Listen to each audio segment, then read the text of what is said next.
Olá amigos, estamos de volta com mais um programa Formando Opinião aqui pela sua TV Web Estado. É um prazer estar novamente com vocês e hoje eu queria, antes de abrir o programa, fazer um agradecimento especial ao deputado Fernando Hugo por ter colocado nos anais da Assembleia Legislativa a transcrição de uma matéria que eu e meu companheiro de coluna Antônio Viana nós fizemos, intitulada Jovem Advogada Destaque na Assembleia Legislativa. Ao deputado Fernando Hugo, por ter feito a transcrição dessa matéria nos anais da Assembleia, fica o nosso agradecimento e, desde já, agradecemos a todos vocês que têm nos apoiado, que são nossos internautas, que estão sempre junto com a gente, nos dando esse apoio. O Leonardo foi primeiro suplente na Assembleia, com um total de 24.040 votos. Leonardo, seja bem-vindo aos estúdios da TV Web do Estado, é um prazer recebê-lo aqui no programa Formando Opinião e muito bom a matéria que nós fizemos, eu e o meu amigo e companheiro Antônio Viana, nós fizemos sobre você, que acabou gerando esse destaque e indo para os anais da Assembleia. Eu fiquei muito feliz por isso, nossas câmeras estão à sua disposição para saudar aí os nossos internautas. Fica à vontade, por favor. Antes eu quero agradecer a oportunidade, caro Marcos Saraiva, também ao seu companheiro Antônio Viana, saudar aos telespectadores da TV Web Estado, que tem sido diferenciada na nossa história por cuidar diretamente dos assuntos de interesse da comunidade e, acima de tudo, tratar o jornalismo com seriedade e o respeito que a sociedade merece. Para nós é um orgulho, porque não trata-se de uma matéria jornalística, trata-se de um reconhecimento de dois grandes jornalistas políticos do nosso estado, dois grandes ícones da política enquanto críticos e avaliadores, e sermos reconhecidos como destaque durante esse mandato da Assembleia Legislativa, para nós nos honra e, ao mesmo tempo em que nos regozijamos com essa responsabilidade, temos a certeza que a responsabilidade fica maior porque quando as pessoas nos divulgam da forma como foi feito por essa matéria, eu quero agradecer também ao deputado Fernando Hugo por ter reconhecido na matéria um exemplo de jornalismo que merece ficar registrado nos anais da Assembleia Legislativa do Estado. Esse grande deputado que é o decano, ter o reconhecimento também do deputado Fernando Hugo, para nós de grande valia, E só aumenta a nossa responsabilidade com os assuntos de interesse do Estado, nossa responsabilidade com os assuntos de interesse do Brasil, nossa responsabilidade com os assuntos dos municípios onde fomos votados e também de onde não fomos. Porque nós somos representantes de todo o estado do Ceará. Nós somos representantes, sim, da população do estado, estamos ali na casa do povo, abrindo as portas das discussões para os interesses da população cearense.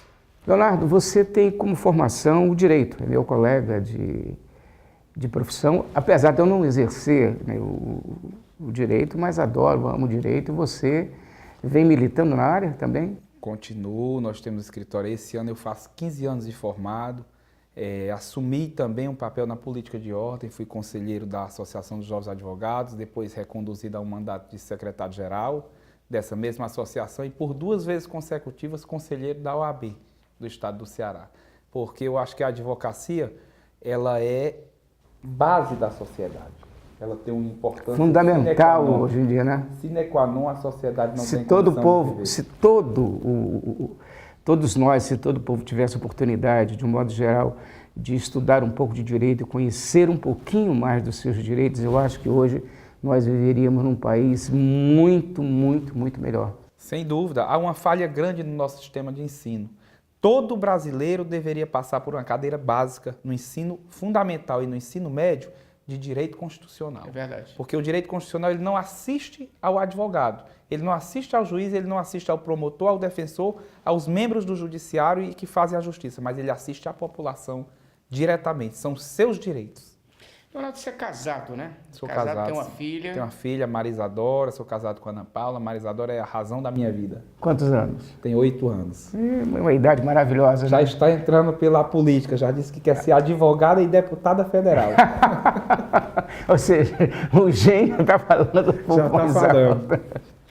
E me diz uma coisa, Leonardo, e como é que é fazer essas duas coisas? Você ser parlamentar e ao mesmo tempo advogado. Uma coisa interfere na outra ou então não existe interferência? Não, nós tentamos fazer o trabalho, eu tento, todo dia no final da tarde eu estou no meu escritório. Eu tenho uma equipe montada no escritório e a gente consegue acompanhar. Hoje com o sistema de WhatsApp, de e-mail, de tudo, é muito fácil você conseguir acompanhar. Então eu dou mais umas diretrizes. Tem um sócio, o Dr. Jefferson Lucena, que tem uma importância fundamental na manutenção do escritório na minha ausência. A área de atuação qual é? Nós temos no escritório, como nós temos uma equipe muito grande, nós temos todas as áreas do direito. Nós temos o direito previdenciário com a doutora Michele, nós temos o direito criminal com o doutor Paulo, nós temos o direito empresarial com o doutor Jefferson, e eu sempre fiquei diretamente ligado ao direito eleitoral e às causas municipais, o direito municipalista.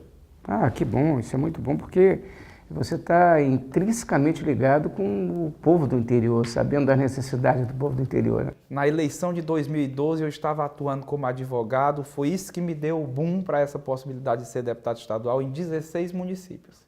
Daqui a pouco a gente vai conversar um pouco mais sobre a vida parlamentar do Leonardo Araújo de Souza, que é o meu convidado de hoje. Mas agora eu vou fazer um pequeno intervalo comercial para as dicas de saúde Unimed. Voltamos já.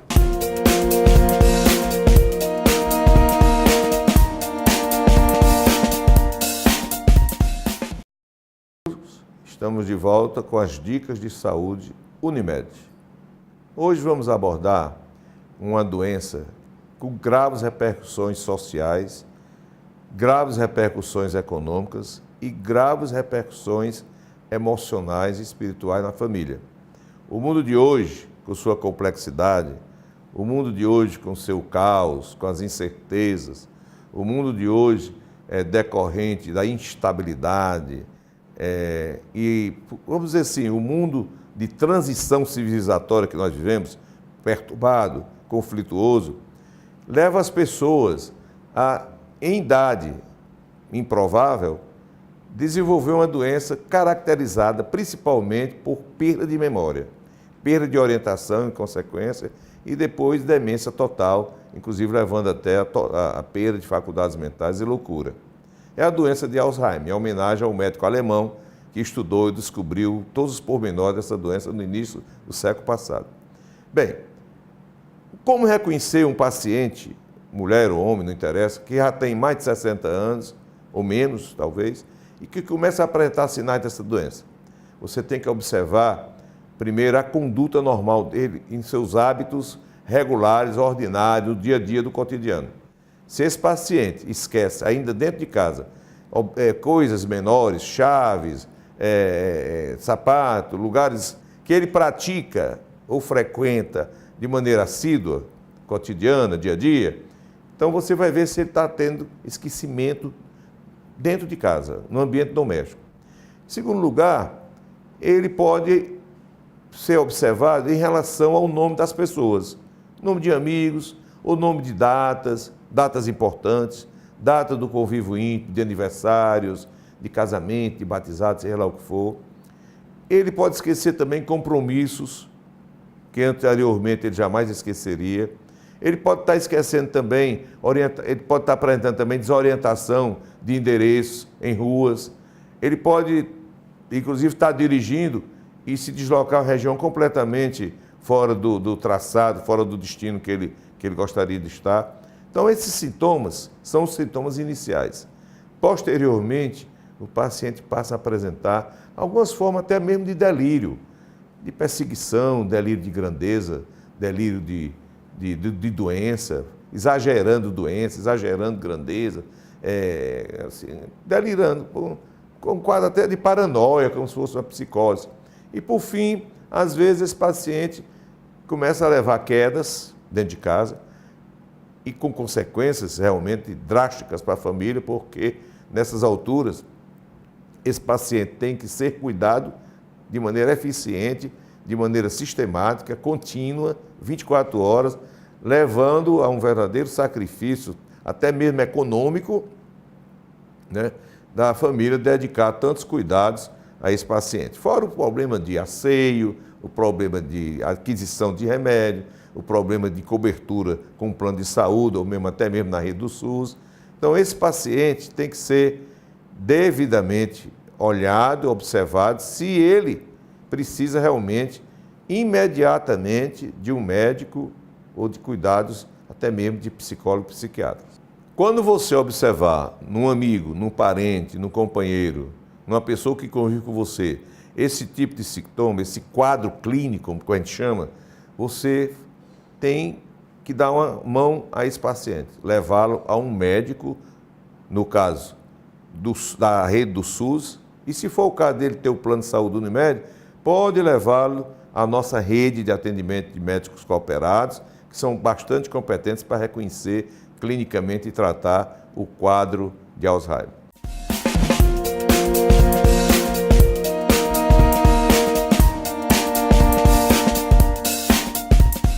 Voltamos agora para o segundo bloco do nosso programa Formando Opinião, onde hoje eu recebo o deputado Leonardo Araújo de Souza, do PMDB, que agora nós vamos conversar um pouco mais sobre política. Leonardo, me diz uma coisa, hoje nós estamos vivendo uma situação completamente diferente do que a história política recente brasileira tem vivido. Afinal de contas, você como membro do PMDB e acompanhando mais de perto essa situação, como é que você vê tudo isso, Leonardo? Veja, Marcos, nós estamos tratando de um assunto macro. O PMDB ele é um partido que ele é o maior partido do Brasil. Ele sendo o maior partido do Brasil, existe uma massificação de políticos. Quando se fala no PMDB, se fala em inúmeros caciques. Se fala no José Sarney, se fala no Renan Calheiros, presidente do Senado, se fala no Eduardo Cunha, presidente da Câmara, se fala no nosso líder, senador Eunício Oliveira, enquanto os demais partidos não. Você fala no PP, você fala diretamente Ciro Nogueira. Você fala no PT, você fala diretamente no Luiz Inácio Lula da Silva. Existem caciques individualizados. Então, em virtude que não existe essa homogeneidade, que é em torno de um nome só. Então, em virtude dessa situação, existem divergências de interesses, claro, e de pensamentos e de ideologias. E esses interesses são conflitantes. O que eu vejo é que as pessoas que não seguirem a determinação do partido devam ser afastadas. Devam ser afastadas como forma de quê? De moralizar a instituição partidária, que a Constituição da República assegura que todos devemos seguir a orientação. Nós, políticos, que temos mandato, devemos seguir as diretrizes partidárias. Aí fica muito complicado. O partido desembarca da base do governo e fica meia dúzia ali porque é ministro, quer continuar naquela situação. Fica complicado até para o próprio partido tomar uma decisão de base, saber o que é que vai fazer. Hoje existe aquela disputa, não, você é ministro, mas nós queremos o cargo porque vai para o PP, vai para outro lugar, vai para fulano, vai para Beltrano, e fica uma situação sem definição, né? Fica claro e evidente os interesses pessoais e individuais se sobrepondo aos interesses coletivos. Não deve acontecer isso. Nós somos homens públicos e mulheres também a serviço público e a serviço da sociedade, e temos a obrigação ética, a obrigação moral, a obrigação cidadã que nos é conferida pela Constituição. Eu falo muito na Constituição, porque a Constituição ela é a diretriz de todo o sistema e ordenamento jurídico do nosso país. Claro. E ela participa de tudo.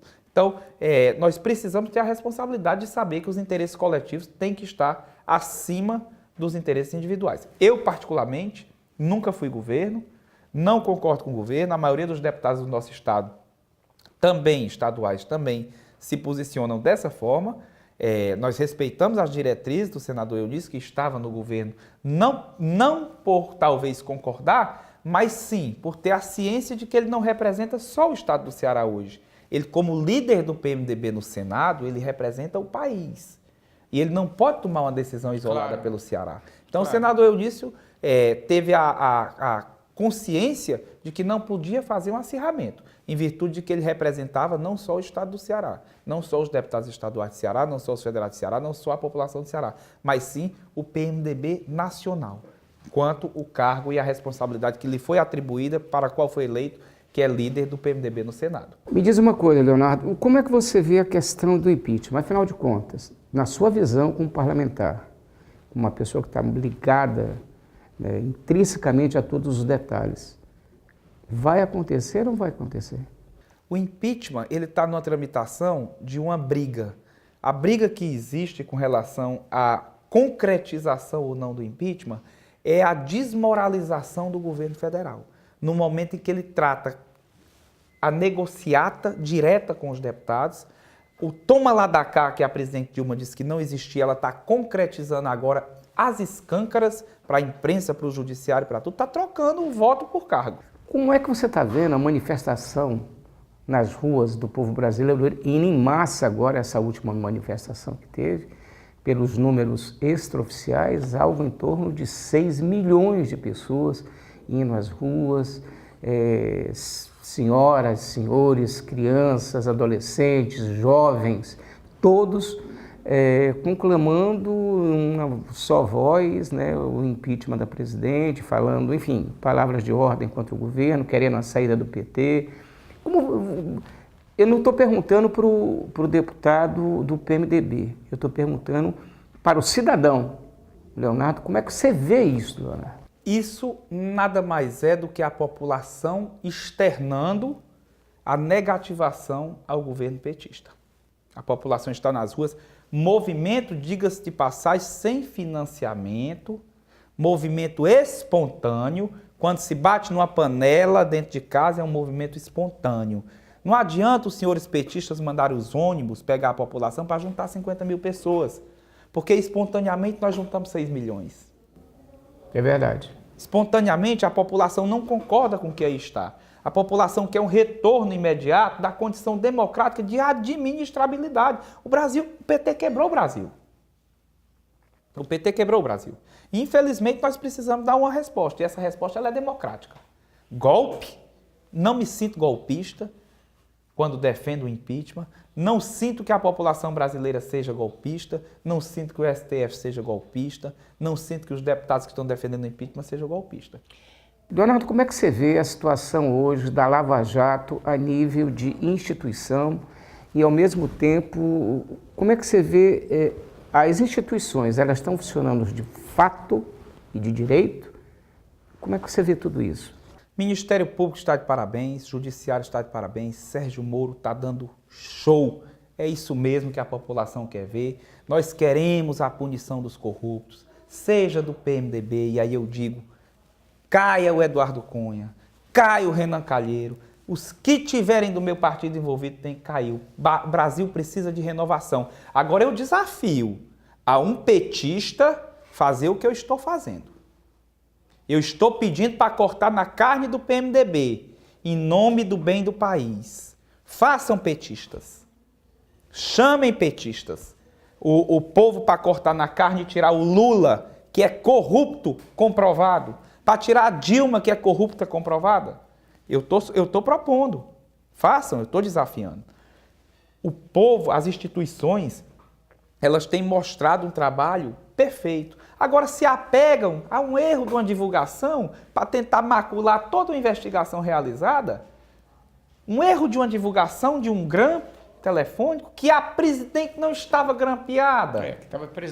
Quem estava grampeado era o Lula. Ele não tem foro privilegiado, ele é igual a mim, a você, a todos nós. Ele não tem. Eu ainda vou ser julgado ali se eu cometer um erro, ainda vou ser julgado no Tribunal de Justiça. Ele não. É verdade. Ele não, ele tem que ser julgado na primeira instância, certo? Agora, o que eu disse ontem, a gente tem que ter muito cuidado com essas coisas. Eu sou guardado e estou sob o auspício da Constituição com relação à inviolabilidade da palavra e à imunidade parlamentar. Mas não é por isso que eu posso sair atirando e cometendo erros e blasfêmias e prejudicando diretamente as pessoas. Então, o ex-presidente Lula precisa entender que ele precisa pagar pelos crimes que ele cometeu. E são muitos. São muitos. Não adianta mais ele dizer que a casa não é minha, que o apartamento não é meu, que a fazenda não é minha, que o sítio não é meu, que o carro não é meu, que a Friboi não é do meu filho. Não adianta mais, veio por terra. Todo mundo sabe que ele tem 50 milhões numa conta. E aí eu vi terminar aqui dizendo que eu vi uma crítica ao Chico Buarque. Acho que crítica bem feita, porque o Chico querer comparar um golpe dado em 64, um golpe militar, com Aquilo foi golpe. Aquilo foi golpe. É verdade. Dizer 31 os que viveram 31 de março. Não existe espaço para isso. O Chico está jogando a história dele no lixo. Certo? O Chico está mostrando que está totalmente parcial. Entendeu? Então, são situações que precisam ser combatidas. E as instituições estão funcionando. Estão funcionando e devem funcionar. Devem funcionar para Dilma, para o Lula, para o Eduardo Cunha, para o Renan Calheiros, para você, para mim, para os assessores, para quem cometer erro. Verdade. O Brasil precisa, eu disse e vou terminar dizendo isso, nós precisamos mostrar à população as falcatruas e a podridão da política. Foi um prazer recebê-lo aqui no programa Formando Opinião. Eu acho que a gente tinha muita coisa para conversar e não vai faltar oportunidade, eu te garanto. Eu que agradeço poder participar desse programa que chega direto à casa de todos os cidadãos cearenses. Para nós é um orgulho. Seu trabalho é louvável, Marco. O trabalho do Antônio Viana, seu parceiro, é louvável, de todos os jornalistas. Eu tenho um apreço e um respeito imenso pela imprensa, porque a imprensa é a porta direta do conhecimento para a população do que está se passando nos bastidores da política e da vida como um todo. Então eu quero agradecer e dizer que estou à disposição.